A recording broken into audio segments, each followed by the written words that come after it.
Hi, welcome to Bad Movie Reviews.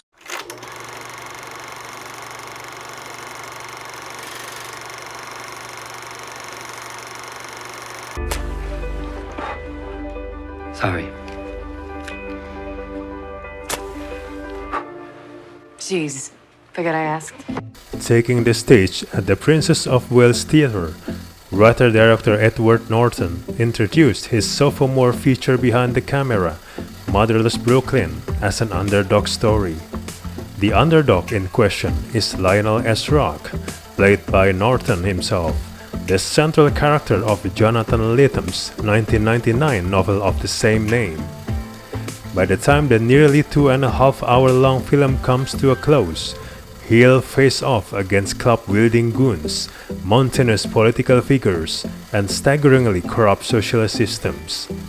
But while watching this picture, a sickly and untimely truth is uncovered, that the obstacle most plaguing to Lionel's causes, the thing that really makes him Norton's underdog, is his own mind.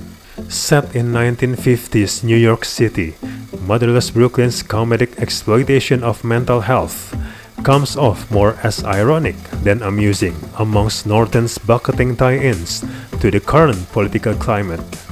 But based on the assembly and population of those links alone, the film will surely attract at least a portion of partisan charge viewers, though it will more than likely try the patience of the general audience.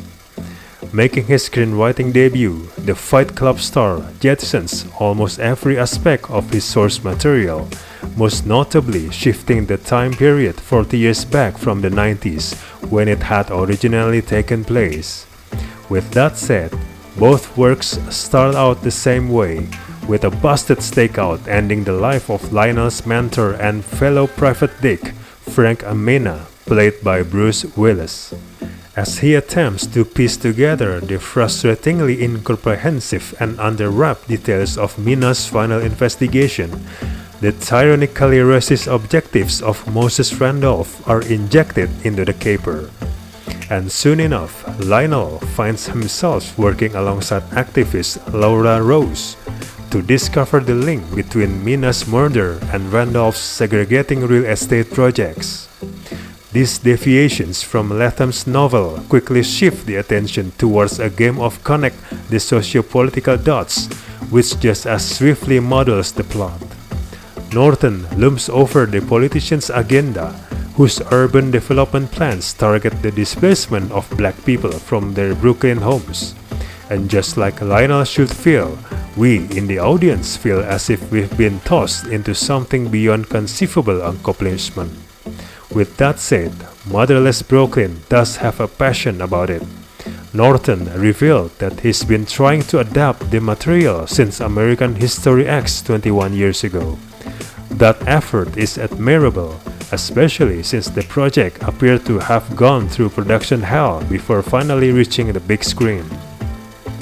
But two typical characteristics of passion projects run rampant here. First, Norton's inspirations, most notably Roman Polanski Chinatown and Curtis Hanson LA Confidential, leak far too often into this film.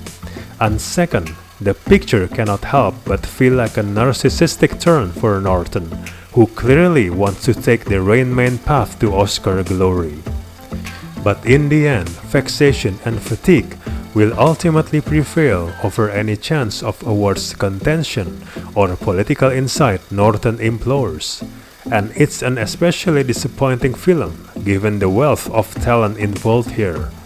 But between the backup performances that come off as a little more than dress up, futile attempts at comedy, and the 150-minute runtime that feels more like 8 hours, Motherless Brooklyn proves to be a film best left on the page.